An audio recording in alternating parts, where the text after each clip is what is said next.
Hello, hello! Welcome back to the Feel Good Factor. I'm Susmita Veganosaurus. I'm so glad you could join me here today.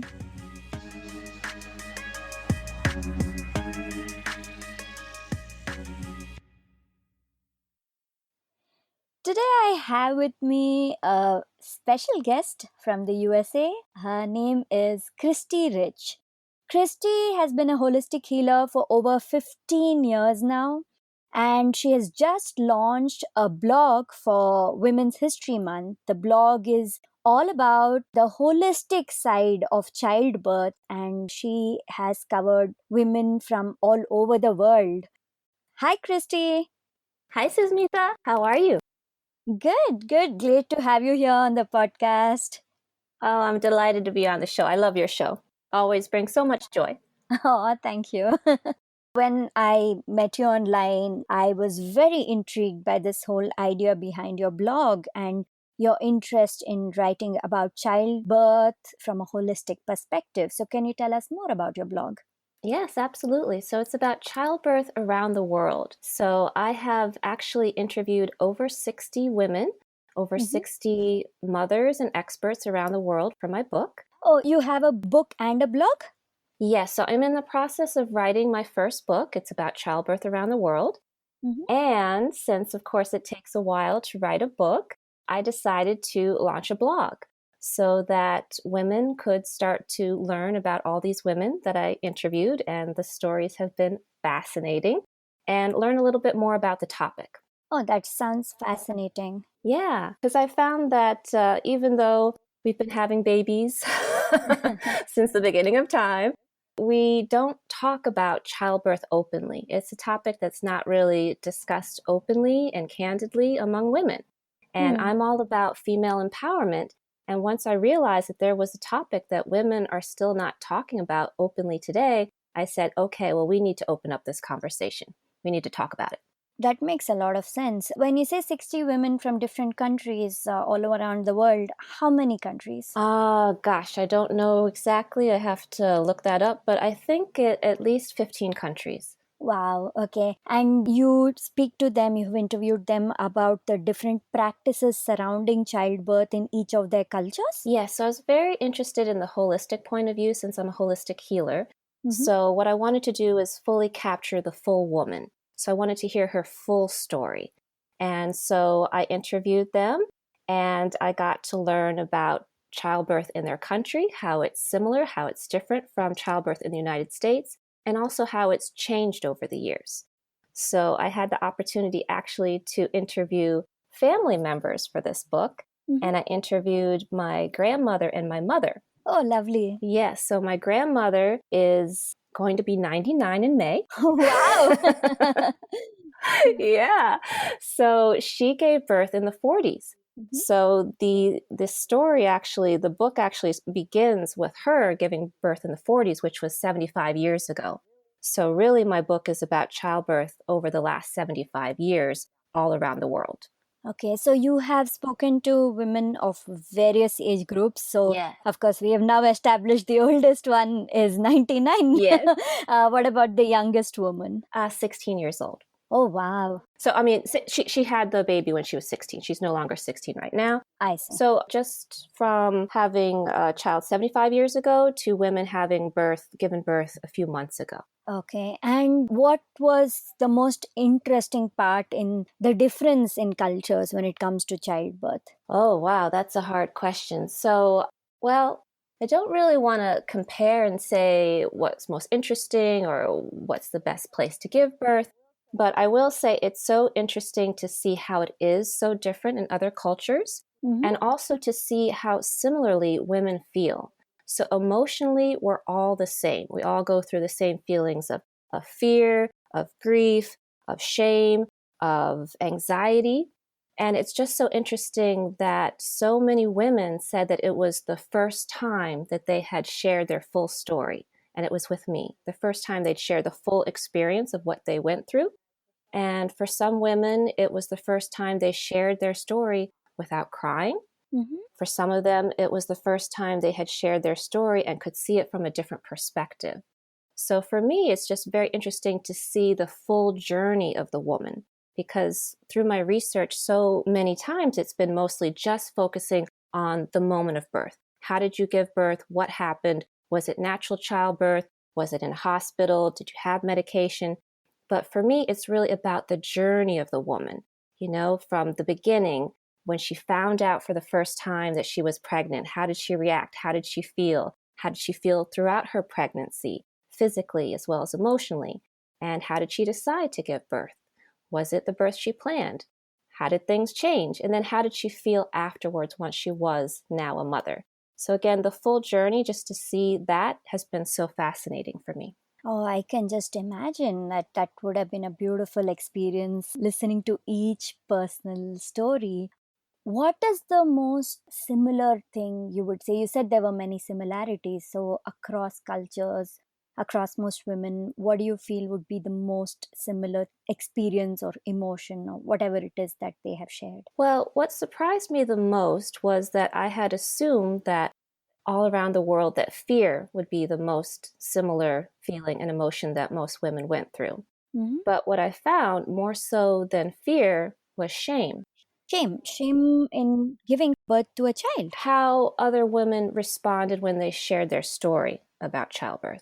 They were shamed by other women. And I Ah, thought that that was so interesting. For me, I had never heard that. Again, when I first began this journey of writing my book, I hadn't had many women share their experiences with me. And I thought that was odd. Being a woman, I didn't know very much about childbirth and what women go through. mhm. So when women started to open up to me about they had been shamed about how they decided to give birth, I thought that was really unfortunate, but very interesting. And so I started to get deeper into this, and I realized there's so many different levels of shame that women go through. Mhm. And it's not just the shame of not having a natural childbirth, it's a shame of having an easy conception. It's a shame of anything they decided. So it's very interesting that there is this division with women about how they decide to give birth, that some women believe that there's a right and a wrong. Mhm. And when they bring it up, it creates this division that women feel they can't talk amongst each other because they feel they're going to be judged or criticized for their decision, or they're going to be persuaded, if they haven't had a child, to do something that isn't along their values. Ah, okay. What is the most beautiful or the best part that each of them or most of them have shared with you in relation to childbirth? Most beautiful thing they have shared, I think it's just how they have transformed, how motherhood has made them transform in the most magnificent way, that they never imagined that childbirth would change them so much, and Mhm. that it really was a spiritual journey for them, that they had to face their fears, whatever those were. And it's not just the fear of the pain of childbirth, but the fear of being a good mother, the fear of so many different issues. So I thought that was the most beautiful, that they saw the power of childbirth is not just pushing a child from you, it's about how you grow as a person, how you change and transform. Wow, that's beautiful. Christy, what about you? Like, what gave you the idea to start writing the book? And of course, now we've established that the blog is a result of the book. Yeah. So, what made you want to write this book at all? Well, it's a very interesting question. So I have a dear friend who I met over the summer. We met on the summer solstice in New York City, and she was about to have her first child. So she was 50 at the time. Mm-hmm. She was very excited about having a baby, and I was very excited about how it was going for her. So I said, "Well, how are you feeling? How's everything going?" And I was very curious. And so she started to open up to me and she started to share her journey.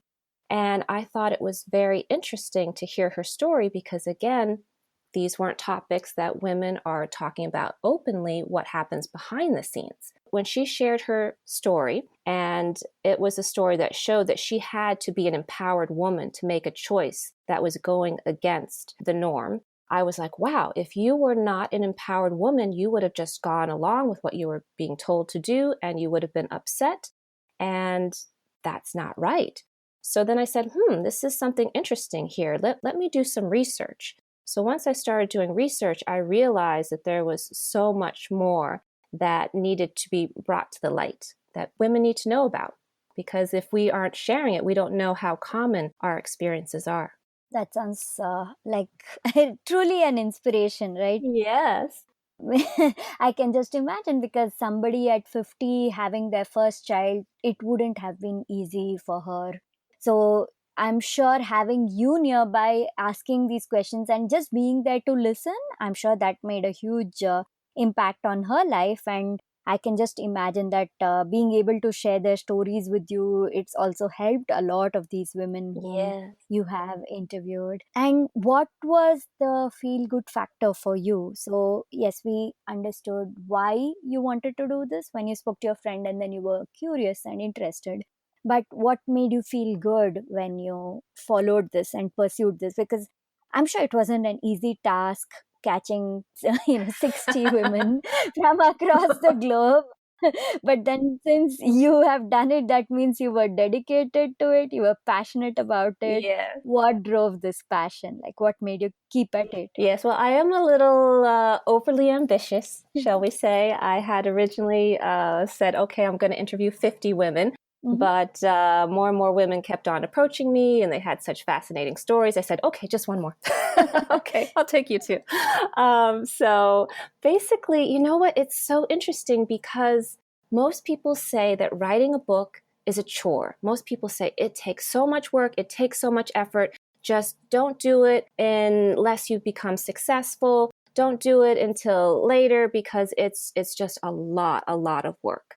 And so I heard this in the back of my head, but for the longest time I wanted to become a writer. I enjoy writing. So once this really piqued my interest, and I also really love to research. So once I started researching and finding all this information, it was kind of like, reading a good novel, like a mystery novel. I'm like, okay, we're getting into some more details. What's going to happen next? And I tell you, just the whole process has been so delightful. I have enjoyed it more than any other project I've ever worked on. And it's one, because I have had a chance to collaborate with the women to hear their stories. And two, just really getting into their stories. I'm an empath, so I have just extreme empathy and compassion for others. So through the writing, I've been able to put myself in their shoes and really feel how they felt along their journey. And it has just been a pleasure. It has just been a complete joy. Every single day that I have a chance to work on my writing, I feel good. I can hear it in your voice. Just when you speak about it, even that shows, the way you speak about it, that shows how much love you have for this. Yes, yes. So even if I'm having a bad day, like if something bad happened, I'm like, okay, I've got to turn it around. I've got to go work on my writing. And as soon as Wow. I do, as soon as I go back to my writing, I feel good. And I think it's because I get to do what I love to write. I get to access my imagination and creativity, but I know that this is for a bigger purpose. This is Hmm. really to help women all around the world, to educate them, to empower them, and to inspire them. I really want this book to empower women. That's again what I'm all about, female empowerment, Mhm. and to unify us, to bring us together. So, as I mentioned, there is this divide among women regarding childbirth, regarding what's right and wrong. And I want that to just melt away and for us to be unified, because mothers have been able to accomplish something bigger than, most people can. To have a child, to give birth, that is huge. That is a huge accomplishment in itself. So I really want to just unify women and help to raise us up and to celebrate this instead of have this divide us. That's beautiful. And it is so needed.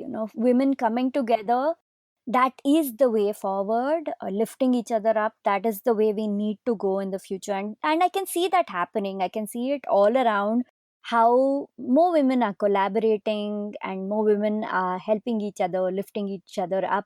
It kind of comes naturally to us. It's just that a lot of societal constructs and norms over many years have put in this thought of, oh, it's competition and all that. But now I think women are seeing that no, the way to go forward, the way to succeed and make the world a better place is when we work together. So that's beautiful that Yeah. that is what you're encouraging with your work and your Yeah. writing. And more compassion and empathy. We really need to have compassion and Mm-hmm. empathy for each other. And I think Absolutely. that's what people aren't hearing when they're hearing other women's stories. They're just hearing the right or wrong, or they're having these fears come in of what could have happened to the baby or to themselves based on other stories that they've heard. But if we really listen, if we really allow ourselves to listen to each other, we will learn. And then it will open up our minds. That's what I allowed myself to do through the interviews, was to really listen, to really hear their stories, not to have preconceived ideas, but to really listen. And then that's where the magic happens. That's where you really get to connect with the person and really open up your heart to how they feel and what is possible. Wow, that's beautiful. And I can't wait to start reading your blog regularly and, get to know all these women and their stories through you, Khristee. Yes. You were saying you're an empath, and since you're also a holistic healer, I'm sure this is, not a surprising question to you. How did you protect yourself, your energy, and your emotions before every call? Because, like you said, there was beautiful energy, yes, but there was also shame and, fear based energy. So, how did you protect yourself from this energy affecting you, but also be able to be there and listen and understand? How did you do that? Good question. So, again, I've been a holistic healer for over 15 years. So, this is what I Mm-hmm. do in my sessions. I hold space for my clients and I really listen to them. So, it just comes naturally for me to be able to hold whatever they have to share and express. And I just know to really ground myself, to really be present, to really ground myself, not to be distracted, not to be, looking at my phone during the interview or anything else, just to be really focused. And because I'm really focused, I'm in a way protecting myself because I'm so present. So I'm grounded, I'm focused, and I just, create this safe space. So I do my interviews where I do my healing. So it is a place that has a lot of great energy. There's been a lot of powerful healing sessions here. Yeah, I haven't had any problem taking on the sadness or grief or any of these emotions. I think because also through the interviews, they're able to transform. So it's similar to my healing sessions, where in the beginning, I allow them to share. I allow them to express any emotions they have, to share what they have tried before that hasn't worked. So any frustrations. And then I do the healing. And then that's when they hear the inspiration and the visions and the messages from the divine. Mm-hmm. So the same thing with the interviews is that at the end, I ask them, okay, well, what advice would you have for other women? Or what advice would you have for mothers who are about to have their first child? So it always ends on a positive, happy note, which brings the energy up. Wow, you go into it with the clear intention of healing. So Mm. you bring the healer in you into these Yes, interviews. yes. That's very nice to know, Khristee. It sounds beautiful. And is there anything else you'd like to add about your book or the blog? Well, I just want to mention that a couple of things. I want to mention, what a joy it has been again to write this book, Mm-hmm. and how also it's really a nice gift for myself that this book is not just capturing women around the world and their experiences, but because I have interviewed my family as well, such as my mother and my grandmother, I now have a little bit of family history that will always be in this book. So that is very special and dear to my heart that I get to have my family be a part of this book. And as far as the blog, yes, I want to encourage everyone to read the blog. It is a blog that is intended to create a conversation among women. It is going to be a safe space to share your experiences, to share your tips and advice without the fear of being shamed or judged or criticized. So, again, welcoming women from anywhere around the world to chime into the conversation and to get to know these amazing women that I've interviewed. Sounds perfect, sounds beautiful, and sounds like it's going to be a very positive, loving space. Yes. I send you lots of positive energy to achieve what it is you've set out to achieve with the blog and the book, Khristee, because you're doing something beautiful. Thank you. You're most welcome. So, can you tell everybody your blog ID and wherever else? How can people connect with you? Where can they find you? Yes, absolutely. So you can join my blog by going to www.thedancingcurtain.com /free gift. So put in that into your browser, www.thedancingcurtain.com /free gift, and then you will be added to the list, and you'll also get a free gift. So you will get a gift that is a PDF that is specifically for empaths, those who are highly sensitive and those who have a lot of empathy for others. And it will teach you some nice, easy tips about how to protect your energy, how to protect yourself so that you can keep giving and being compassionate and loving and empathetic without draining your energy. So this is very, very important. Perfect. And if you'd like to see more about me and what I do, you can go to my website. It's www.thedancingcurtain.com. Okay, I will put both these links in the show notes so whoever is listening can check it out, click on the links easily, and connect with Khristee. You're also on Instagram? Yes, I am. So Instagram is my name, Khristee Rich. Khristee Rich. That is KHRISTEE? Yes. RICH. Yes, you got it. Right? Khristee Rich. Very good. Okay, Very good. cool. I'll put that link too in the show notes. So, Khristee, it's been a pleasure talking to you, and I can actually sense this energy of positivity from you when you speak about your writing and the work that you're doing. And I'm sure that this is not going to be your only book. You're going to do many, many more in the future. Thank you. Also, I wanted to mention this actually is a 2-book series. Okay. So this is the first book, and then I will release another book. So again, I've interviewed 60 women. This also gives a chance for more of the stories to be heard, but also the second book will be slightly different from the first. Okay. You're working on the book right now, right? Yeah. So when do you think, or when is your goal to have it published? Well, I'm doing traditional publishing, so it does take a bit longer than self-publishing. So I'm in the process right now of looking for a publisher. Okay. Fingers crossed, it will be soon. All the very best, Khristee, and thank you so much for being on the Feel Good Factor with me. Thank you. It was a pleasure. Thank you so much. Bye. Bye. If you've been enjoying the Feel Good Factor, please do consider leaving me a review on your podcast app. And if you'd like to connect with me and share your thoughts or ask any questions, get in touch with me at Veganosaurus on Instagram. VEGANOSAURUS on Instagram. Thank you so much for listening to this episode of The Feel Good Factor. I'm Susmita Veganosaurus, and I'll be back next Tuesday. Talk to you soon. Bye.